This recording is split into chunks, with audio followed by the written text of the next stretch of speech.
And now I'm really happy to introduce Thies and Wessner from the RIPE NCC, who will tell us something about the Whois protocol for internet routing policy. Give them a warm applause.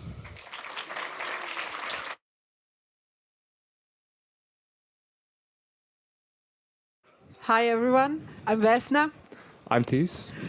And we are from RIPE NCC, and we'll talk about this, what it says on the slide. First, a small introduction. I am a community builder and a part-time trainer for the RIPE NCC. I've been working there for 26 years and being part of the hackers community for even longer. Okay, I'm Thies. I'm a software engineer at the RIPE NCC. I work mostly with internet data, and I used to work on routing security. And yeah, I like this domain. And today, Vesna and I are here because we had kind of had a disagreement. Because I was talking to friends, and I know, yeah, this is Whois protocol. It's kind of older. People don't know it. And Vesna says, everybody knows about this. Why should we talk about it again? It's boring. That's your description, basically. Yeah, so now we will try to make it more interesting for you. And if you want to help us in that, please be as interactive as possible. Ask questions. There'll be helpers here who will be walking around with microphones. And then let's do this together. Yeah. So the Whois protocol is one of those really ancient internet protocols. It is, you have probably used it, and you know there's a command line tool. And this command line tool queries you to either type a host name, a DNS name, or or an IP address, or network number. And that tool queries one of two databases for you. Either it queries for information about domain names, or it gives information about internet numbers. And with internet numbers, we mean IP addresses, autonomous systems, ASNs, etc. There's a whole rabbit hole that you will learn about today. And as the RIPE NCC, we operate one of the databases for internet routing policy. And we call ours the RIPE database. And to me, as a software person, as a security person, these databases feel kind of arcane. It's like something that was made before, and it's still used, and it's still relevant, but people don't really know about it. And people document their information there, not only to find contact details, but also to use it operationally in networks and to filter things. So we want to tell more about this topic. To me, it looks like this XKCD comic that all of the internet routing and security is hanging on the small text-based database where anybody can insert any information. And I did this talk 17 years ago at the CCC camp 2007. It was much smaller group. It was much hotter there, so we preferred to do something else. But yes, we also did this interactive workshop. And this time, this is really for the absolute beginners, because the experts already had their events at this Congress, and this is some of the list of people who organized, like self-organized sessions about BGP and AS numbers and so on. So this is not for you. Here is some history. So the first RFC that described the Whois protocol was written in '82. So how many of you are actually born after this? Like almost everybody, yeah. So Whois is older than you. And as Thies said, the command line clients are everywhere. How many of you have been using the Whois client ever? Okay, most of you. Okay, this talk is really like, I don't know if you learn anything. But let's try. So yeah. Here. So it's really like, we know the CLI tool, you've used it, put a domain name in there, put an IP address in there, and then if you look at what it's doing, it's really just like IRC, it's just like plain text over a TCP port. So you run this command line tool, it just does this query, and what you see in Wireshark on the wire really looks like what you see as output. And that's true for domain names, but also if you look at internet numbers, you also have the same situation. So it's really a very simple protocol, and it also means that there's very little structure, and where there's little structure, you need rules, you need conventions, you need people to behave in a certain way, or it will not work. And to explain what's in there, Vesna will start a tiny training course for you, Yes. basically. Yes, historically, how did we get to this? But also, since we're here on behalf of RIPE NCC, we have to teach you the difference between RIPE and RIPE NCC. And the difference is, RIPE NCC is one of the 5 regional internet registries, and we give out IP addresses. On the other hand, the RIPE is a community of network operators that is older than RIPE NCC. So it's a kind of a CCC situation there, but only for the network operators. And RIPE community is not incorporated. It's not a legal body. It's just a group of people who get together and come up with the policies and rules on how should the internet infrastructure in Europe run. When I say Europe, it's kind of broad definition of Europe, that yellow blob over there. And the RIPE NCC is an organization with an office in Amsterdam and another small one in Dubai. There is about 200 people, a lot of them work part-time. And we are the network coordination center for the RIPE community. As I said, we distribute IP numbers. Those are v4, IPv4, IPv6, and AS numbers. And this is how it looks hierarchically. Again, any questions, just ask us. We also operate a database, a so-called Whois database, RIPE database, where those numbers are registered. And we are one of the parties that does that. There are other databases run by other RIRs. Why is that important? Well, the overarching goal is the uniqueness of these numbers. And to ensure that, they have to be publicly accessible in an open and transparent way, so anybody can check that these numbers are really registered for those that claim that should have the right to use them. And when it comes to that openness and transparency, of course, that's a great thing, but that's very hard to balance with security, and this is what we are going to talk about here. So the database, in a funny way, looks like this, and there are a lot of objects in there, and then who can actually create information in there? Anybody. So how many of you have created an object in a Whois database? Ah, okay, so for the rest of you, you can do it too. How do you do that? You have to protect your information, so you can start with the object about yourself, a person, and then there is another object called maintainer that contains your authentication details. What method can you use? Either PGP or a clear text password hashed in an MD5 way, and you can only do that right now and up to a certain point next year. And then the other methods are you log into our portal, and then you use the single sign-on for that through the web interface, or you use PGP. You want to add more things about this? Yeah, it's the core. It's the core. There's this hierarchical. I'm a software engineer, so I look at this a bit differently than the network operators. So there's a very deep and hierarchical authentication model in this database where you basically can create nested groups of users, and you can link this to the objects that they try to protect with this maintainer. And because it was designed relatively early on, there's a few very weird, to me, authentication methods. And luckily, in our region, these have been deprecated. But, well, except MD5, but that's on the way out. But there's multiple of the databases worldwide. Everybody did their own thing, and there were really interesting choices made there.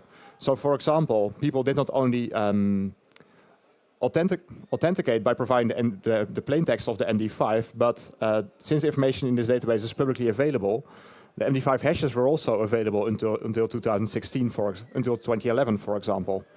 In another database, you could authenticate by sending an email from the right email address if it matched a certain wildcard pattern that somebody created. And there's just, as a software engineer, there's just things in there that you wouldn't do this way, but you also know that if you change this, you'll break somebody's Perl script that updates some random big network. So people need to be very conservative when changing this. And there's a huge tension there. Yeah. Any questions right now? No? Okay. So this is it. Where can you learn more? These are the links. However, why is this even important? Well, people base the routing security on this kind of authentication security. What kind of routing? BGP routing. How many of you know BGP? Okay, for the other third of you, this is it illustrated. So BGP is inter-domain protocol. It connects networks to other networks. So for each one of those networks, you need a unique number. We call that autonomous system number. And that's what we are going to talk about here. And how do they talk to each other? Well, these AS numbers, ASs as we call them, they tell to another network, these are my addresses, these are my prefixes, these are my routes. And the other network just listens to it and says, oh, great. So if I want to reach anybody with this IP address, I'll send my traffic to you. Why would they trust it? Well, that's a very important question. A lot of this trust is based on personal relationships, and this is why the community is very important. But if you don't know the operator of that network personally, you can also check that information in the routing registry, in the Whois database. And so either you are very adventurous and you just accept it, or you can try to follow some rules, and we will talk about that later. But normally people just say, oh, sure, you announced this, I'm going to accept it. And then they do the same. They announce it back. They say, but I have these prefixes. Would you accept them? And the other network says, sure. So that's how it works in a very simple way. But what if people are lying? What if somebody is not honest and does not have the best interest of your network in mind? That's why these network operators are trying to come up with different solutions or checking this information. Also, there are sometimes misconfigurations. So you might say, oh, this is my network, and then you just mistype a number there, and then you announce a different prefix. And the other network, if they just trust you, then they will break the connectivity between you and them, and maybe for the rest of the internet too. So either misconfigurations and mistakes or malicious intents can cause route leaks. And so this is one of the examples for the routing between Google and China Telecom.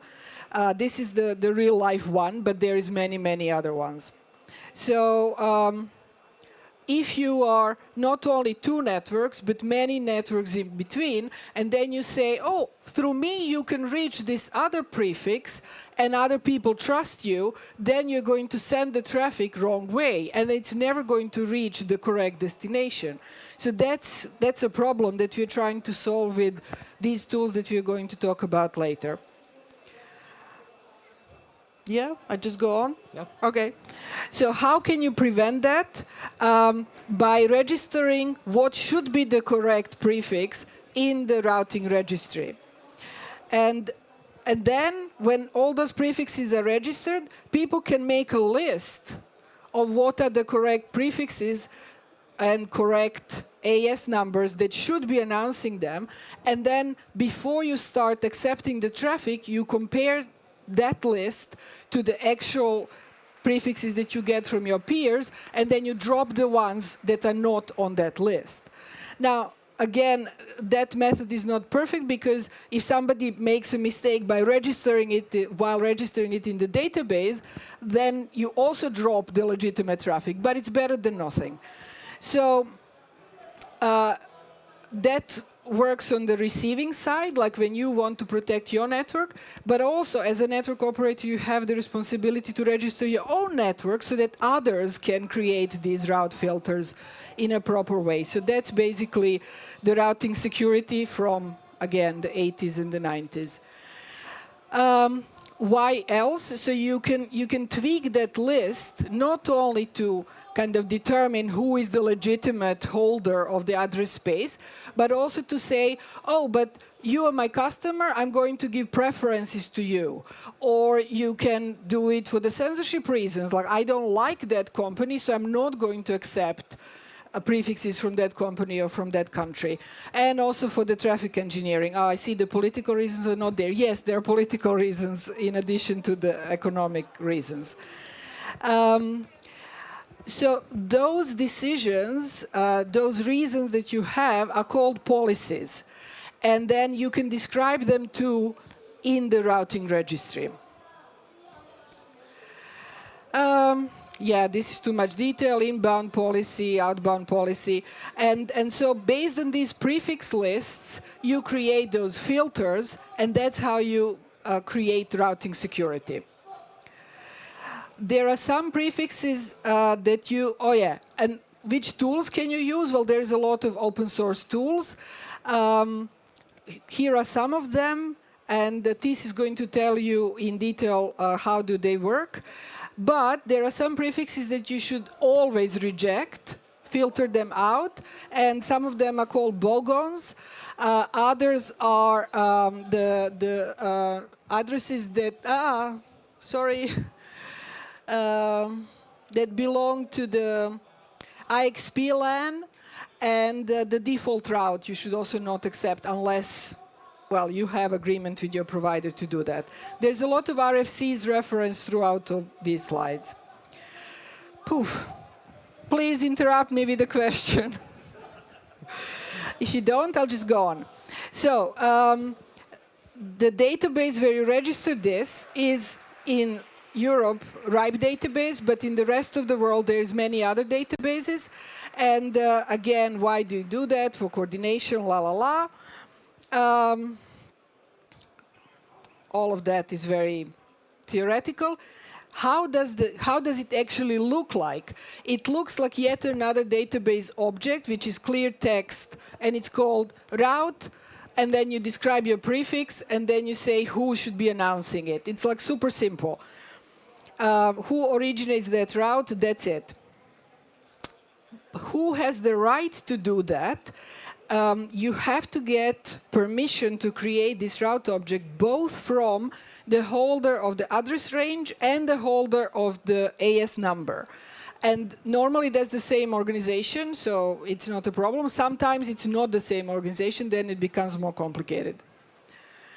The complicated part you can find on that URL, but like the simple part is this. So there is an address space and then there is the route object.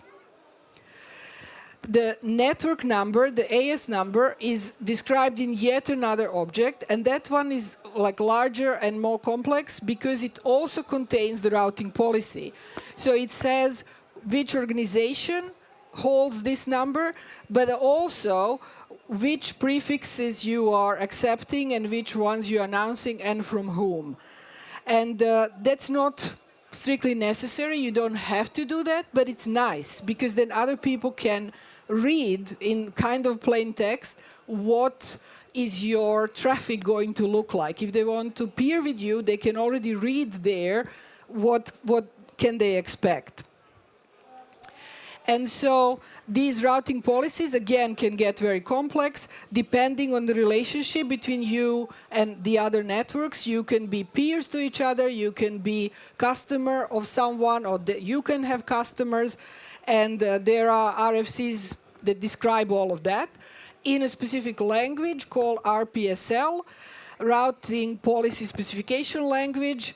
If you can't sleep, read those RFCs. They're amazing. but actually also readable. So I don't know. I like them. So this language is kind of a meta language for describing this routing policy, and then the tools are used to translate that into the actual router configuration. And in the tool, you can say, translate this into the vendor specific language. And so the meta quality of that language makes it so that it is interoperable between multiple vendors. How do you describe the policy? Between those two networks, you just say, from this one I accept this, and to the other one I announce that. And that's kind of a shorthand notation, because in the end what you want to get is the list of IP prefixes, but you don't want to list them all in this object. It would just be too much. So you kind of do it recursively. You describe these relationships in one object, and you describe the prefixes in a different one. And so this slide just shows how to describe the relationship. And when you go into the recursive nature of that, you end up with the actual prefixes in the route objects. So, Thies, you want to take over here? A tiny bit, tiny comment here. So you have these, yes, as said, you have this described information, this data model exists, and then you want to process this, because especially when you have a customer that you that connects to your network, a customer for which you provide connectivity to the internet, you do not want them to announce the prefix for Google and for your network to get all the traffic that's destined for Google, because A, your friends will laugh at you, and plan B, your network probably won't like that. So that's the end goal. You want to prevent that. So you describe this structure with these ASs and these nested sets, and then the tool starts consuming this at the top. So, well, it starts consuming it at any point, multiple of these points. So if you operate one specific network, you say, okay, I describe the routes that I want to announce with this origin. They're linked to my autonom object, so the object for an autonomous system. And as an organization, we have multiple autonomous systems. If you connect with us, please group these and expand this AS set. Then if you are a bigger provider, like a transit provider, as they're called, like Deutsche Telekom, may be popular, may not be popular, they document this very well, and they describe for which networks they accept the prefixes, and for which you can then expand this set. So if you query these databases with a tool, again you see stuff in Wireshark, you see a very simple language, but what's implicit here is that it's not connecting to one of the regional internet registries, but this tool is connecting to a third-party service by default. And this service combines the data, takes the union of the objects over various databases. So the ones for the RARs, which have authority over IP addresses, or well, that's what it feels like to us, and other databases like the one from NTT, RedB, where you pay, I think, $150 to be able to create objects, and some others. So you take the union of all these objects, then you filter that with something called RPKI, which we have some nice bonus slides on, and then you create a filter based on the resulting objects. So in this case, for, I don't recall the AS, I think this is from CCC. There's the /16 there, so I think this is for the network here. You would generate a prefix list that contains these two prefixes. If you take it for the RIPE NCC, you see the prefixes that we announce purely for AS Quad 3. Then if you take the AS set, which contains the RIPE NCC, you get some more results. You get the prefixes that you've just seen, plus the other lines. And then if you recurse it more and you take Deutsche Telekom, you get a list of close to 1.9 million prefixes. So it expands into a list of about 1.9 times the number of actual routes that are available in the IPv4 default-free zone. So you can see how this brings a lot of efficiency. You do not want to type in that list of prefixes manually or in any other way. So it's great that these databases exist. However, kind of a point of our talk is to bring the awareness of the state of the BGP security in the world if it is based on such simple methods. And we also want to call on to you, to the hackers community, to help us improve this. If you are a network operator, if you have raised your hand before, like saying you have already accessed the RIPE database, please do a lot of housekeeping and keep your data tidy. If you are a software developer or hacker, or you like to get involved with the IETF or the RIPE community, please join us and improve this. I'm now going to switch to my other role, which is the community builder, and invite you to come to our community sessions. One of them is called RIPE Meeting. It happens twice a year. It's a large-ish event of 500 to 700 people. It lasts for a week. Next one is in Lisbon and in May, and then the one after is in Bucharest in October. And then there you can learn more about the networking, but also take part in creating these kind of policies which then govern the security of the internet. If you cannot afford to come to those events, we have the fellowship program where we support people from the less represented groups. For example, younger people, or the people of not cis male gender, or the people from non-EU countries that is normally who comes to the RIPE meetings. Like if you look at this picture, well, you can't see much, but you can imagine like the techie meeting. There is something very exciting going on there. And if you are from academia, we have another support program where we'd like to bring academics to the RIPE community. And you can also join these programs for our regional meetings in Central Asia, Southeastern Europe, or Middle East. The RIPE community is kind of regional, but there are also local network operators communities like DNOG in Germany, and SWINOG and NLNOG and UKNOF, and all kinds of countries have the local network operators group, which do this exchange of knowledge and experience on a local level. And you can join their mailing list or some other channel, and they do also documenting a lot of these best current practices. We have the blog platform called RIPE Labs, where we keep track of these NOG meetings and their events and so on. And personally, I love to do this community building on a much smaller scale within hackathons. So we just had the Green Tech Hackathon few weeks ago in Amsterdam. The next one is a DNS one in March in Stockholm. So if you'd like to join, please do. If you'd like to organize it together, talk to me later. We always have stroopwafels, huh? So that's a good motivation. And here is some other ways in which you can connect.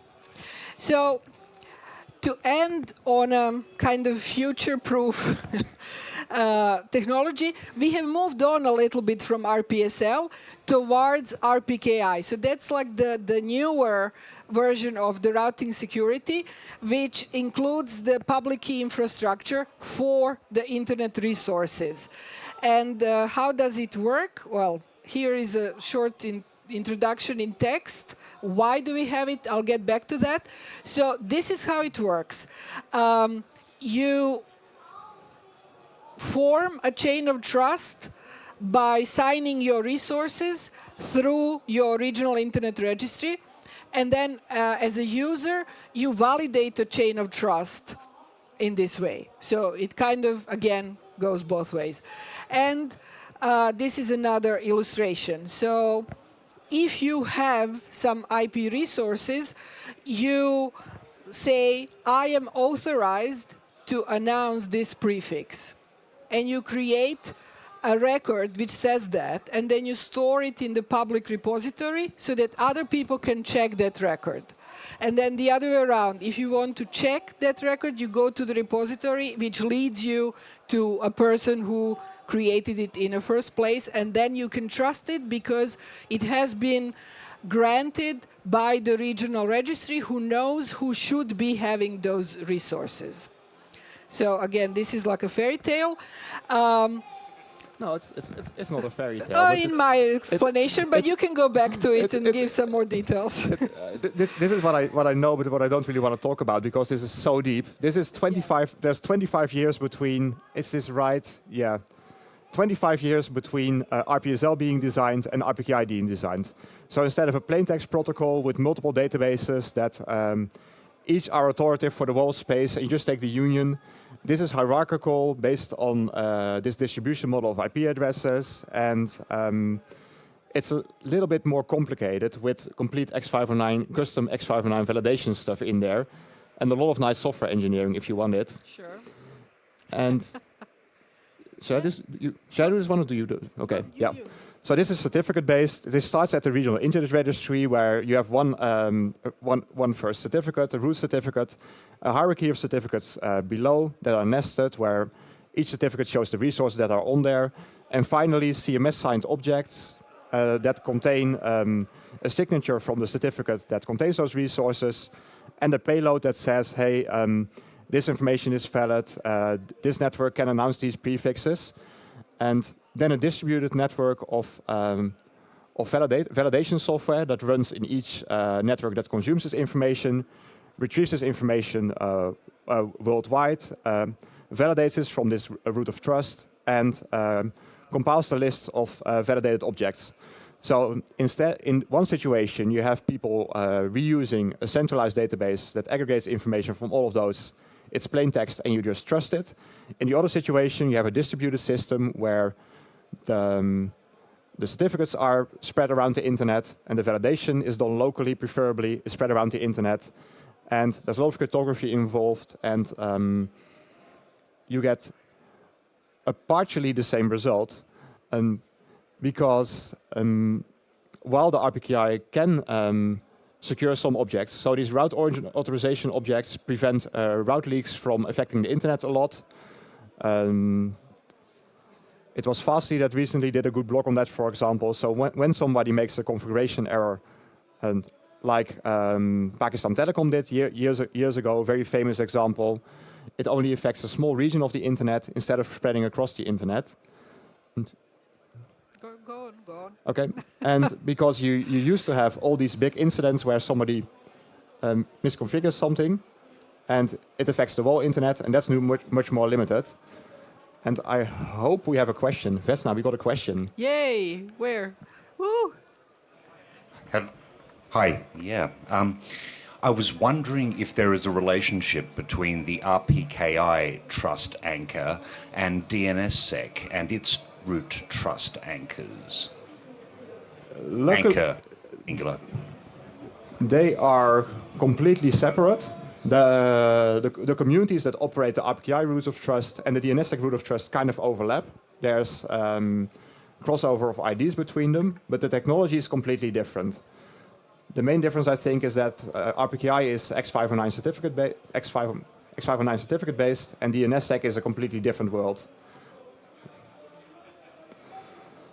So we have all these hijacks. Part of these can be prevented with ROAS, but the exact information that's described in these RPSL objects cannot be modeled in the RPKI right now. So if you want to secure your net, if you want to do the right thing as an operator, and this is a tragedy of the common situation, so for your network, for you as a network operator, there's no big benefit in describing this information because you just want things to work, but you also want the internet to be reliable, so you want you and other networks to do this well because collectively you benefit from this.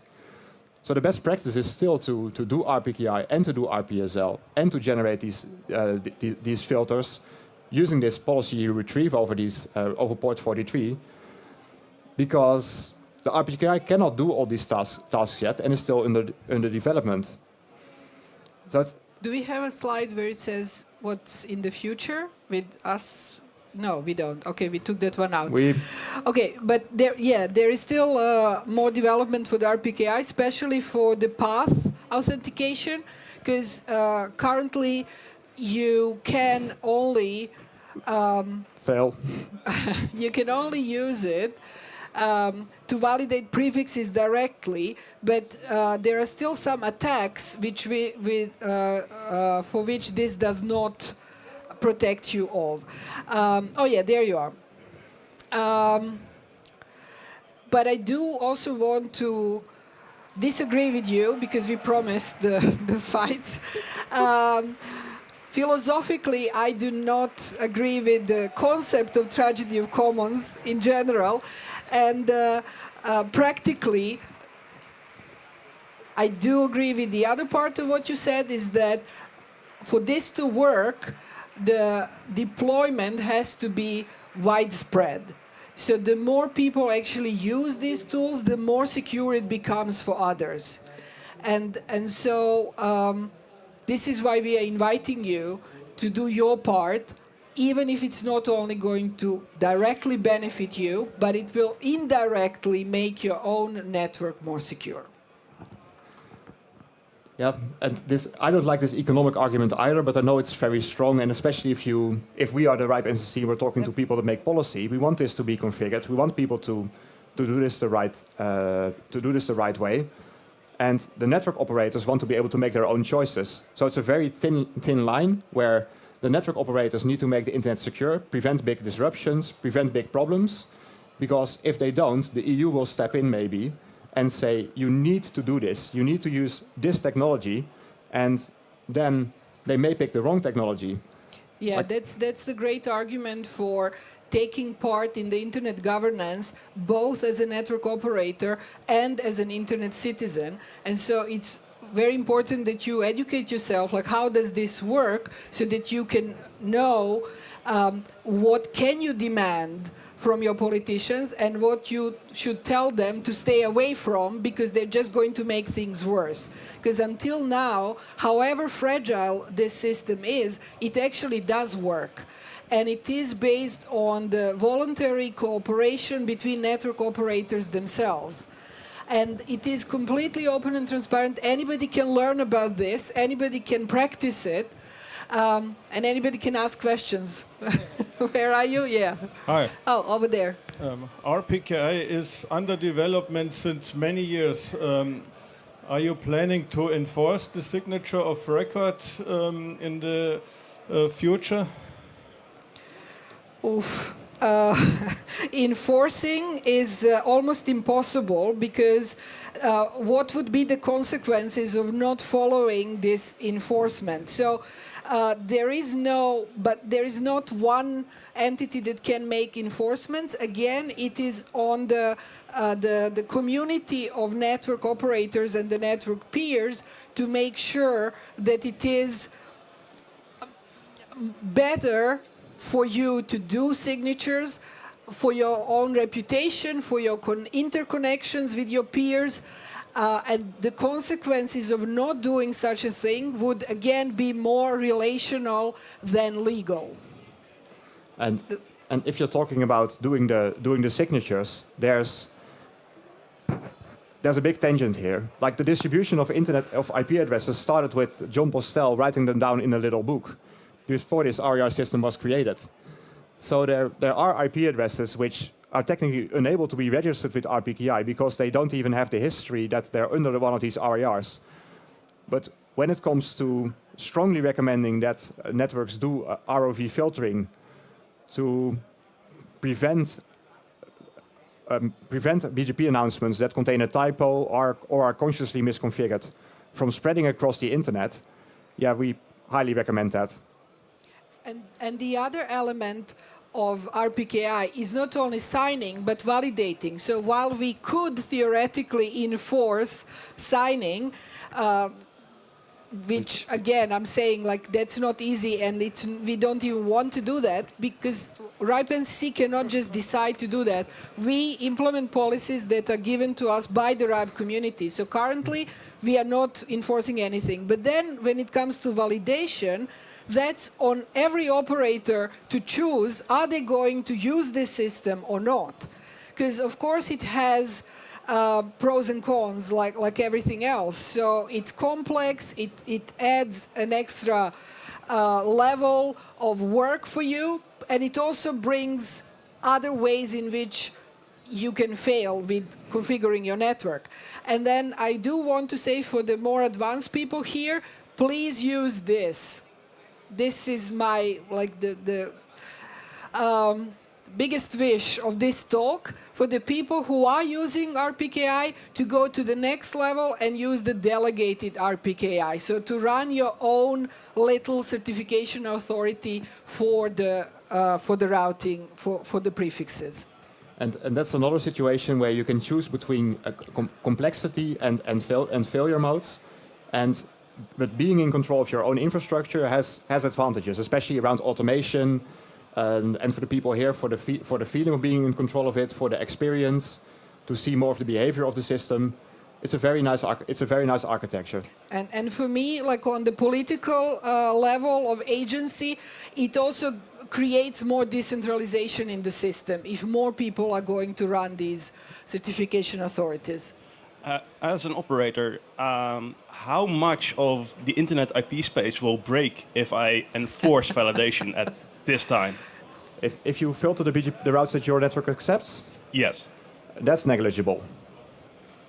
So almost all routes on the internet are RPKI valid. Okay, so I can turn this on tomorrow and nothing will break. That's what you're telling me. And that's what network operators have done. You could analyze your traffic. If you have flow data, you could first validate the traffic that goes out of your network, and see to what destinations it goes and how many of those are RPKI invalid. But what I hear is that has negligible impact. Okay, that's good to know. Like all the invalid information and the misconfigurations have been cleaned up by over time, luckily. That's basically what we're saying in a roundabout way here. And that's also the reason it wasn't turned on in 2010. But it took until now to enable this, because the software had to be built, the certification authorities had to be stable, the implementations in routers had bugs that had to be ironed out. So it's a whole development process of network operators talking to network operators, because that's how the internet really works, in my opinion. That caused us to be where we are right now. Okay, but we're now green. We Yeah. can now turn this off. Okay. Yeah, Good. you can. We have another question. Yeah, I would like to know if there's a plan or timeline on the migration from legacy to hierarchical ASNs. I don't know what you mean, like the 16 There are two types beta- of ASNs. Oh yeah. The new one, hierarchically, with the AS number column and then the AS set name. And there are legacy AS sets only containing the AS set name. Yeah. Oh. So you are relating to something very interesting here, because you have these various databases that contain these records, and the regular AS sets and hierarchical AS sets.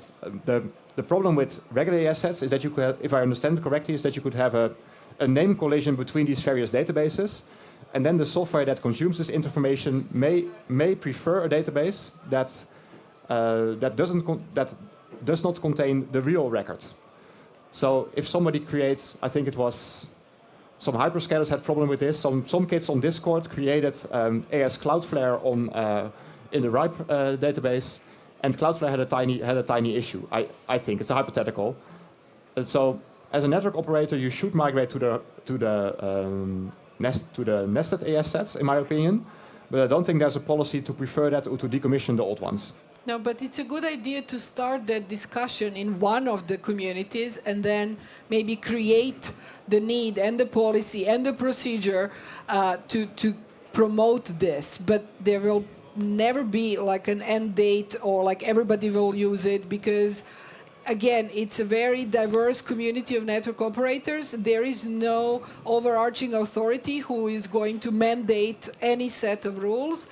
And in my opinion, it's a good thing, but it makes operations more complex. But you have the rules that the RIPE community can make for itself. So this sounds like a discussion that's very valid in the RIPE database working group. Yes. Where we could set a timeline to change this, because there is an operational risk in not setting this up in the new way. Yes. So please. Do that yourself. We will bring this feedback back to the organization, but it does fall on the shoulders of the community to actually tell us what to do? Because we implied this, and we can make it a bit more explicit. We are a community organization. We're an association under Dutch law. We have a GM where the members can show up and ask questions in the mic line. So we can have some initiatives that the RIPE NCC initiates itself, backed by management and by the board. But if the community wants an initiative to happen and starts it and asks things at the RIPE meeting or at the general meeting, we really have to listen to it because this is our role. Yeah, so that's much faster way to get things done. Any other questions? Now, if you would like some stickers and some stroopwafels, you can join us here on stage. And otherwise, we will end with just our email addresses. And if you want to get in touch, talk to us. We're still here until the end of the Congress. Thanks for your attention and for your questions. And see you later.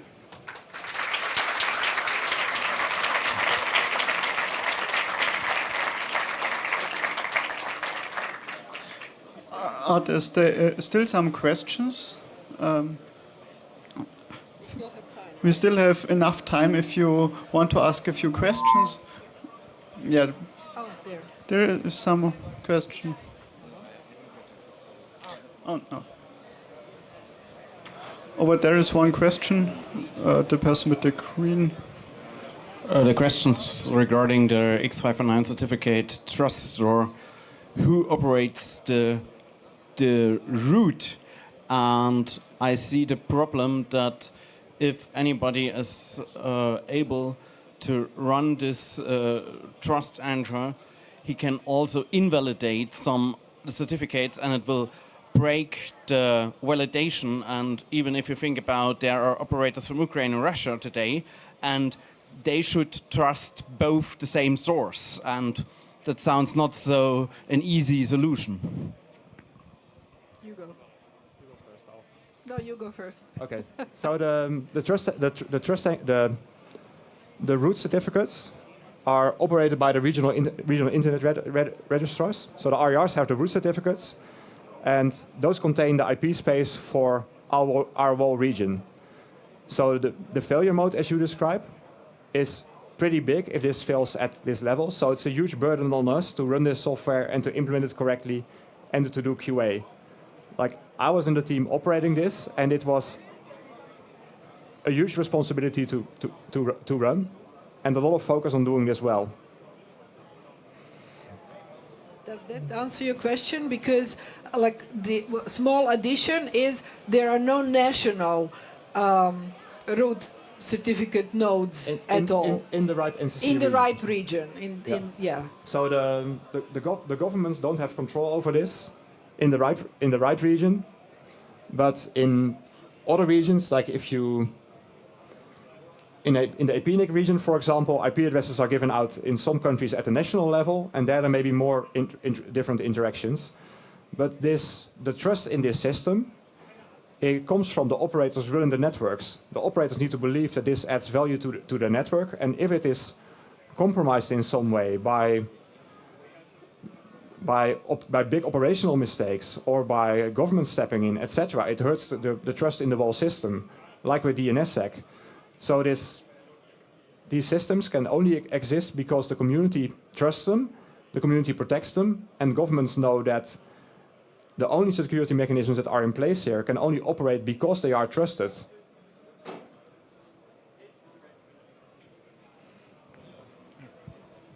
Thank you for the talk. Do you do some kind of monitoring? Who is advertising, and do you match these monitoring results with the database so that you can very early detect some misconfiguration? Yes and no. You go. Do you mean for the registration of IP addresses or for the announcement? Operators. We do not monitor for these. We do monitor for these misconfigurations at a very high level when there's a very big change in RPKI, but I don't think we monitor for misconfigurations in RPSL we do monitor for prefixes that are not assigned to somebody, appearing on the internet, etc. And because we care about the state of our registry, and that when somebody receives IP addresses that they are actually not in use, that the reputation is kind of, that they weren't being announced, that there's no bigger block being announced, etc. So it's... But on the other hand, there are operators that do monitoring themselves and researchers, and there are commercial services that you can subscribe to, but then there are also the open data services that exist. And RIPE NCC runs routing information service, where we collect the route announcements through the route collectors throughout our region and the world. And so we have up-to-date routing information that can be compared with RPKI and RPSL. And we also have historical data that we can do like a lot of research looking back, like how did these incidents happen and so on. And so for the operators, the more, how can I say, constant monitoring, I don't know how to call it, like up-to-date information is available, and there are some tools that are developed for that, partially by RIPE NCC and partially by the community. And the most important part for me is that what happens with this information is you can do malicious things in BGP on the internet, but because BGP is a flooding protocol for routing information, the information tends to spread. There are multiple route collection projects on the internet that capture this information over time. So it's very hard. It's possible. There was a recent academic talk about it, on how you could try to do this. But it's very hard to do things in BGP and not leave a trace and nobody noticing it. And when people notice it, we're back to the internet being made of network operators talking to each other and connecting their networks. And luckily it's quite self-correcting. It's like in the current political times, it's like a sign of hope to see how this actually works for me, to see how people collaborate in this area. Thanks. Is there a question from the internet? No. Is there still a question here in the room? Yeah, in the middle. Hi. Under the assumption that all the policies are announced publicly, is there a way to build an actual live topology of the whole network? So could you build a graph of all the policies and see which network connects to which network, and then kind of, or to frame it differently, could you make a predictive trace route from one point to another? From the BGP information that we capture, or from this routing policy language? From the BGP information, or vice versa? I think you can do this from both, but the BGP information will tend to be close to complete and have a very good view, and the RPSL is more voluntarily more sparse. So there was a presentation, for example, at the Norwegian network operator group last year, where somebody did a combination of the analysis of flow analysis from the network and route dumps to see how much traffic went to certain routes, and then built a partial routing table based on the top important routes. You can simulate this pretty well for BGP. For RPSL, I don't know how far you would get, because I don't know how sparse these databases are and how correct they are. Actually, I'm sure there were hackathon projects based on that, because it is quite interesting to predict what would happen if the main preferred route actually goes down, what are the other possibilities and where the traffic would go. And if there isn't, it's a great one, so we can do it next time at the hackathon. Thank you for your great talk. If there are still some questions, I think you're here over the Congress, and you can find us. Get in touch. And we have to stop now, I guess, with the next talk. Give them a warm round of applause.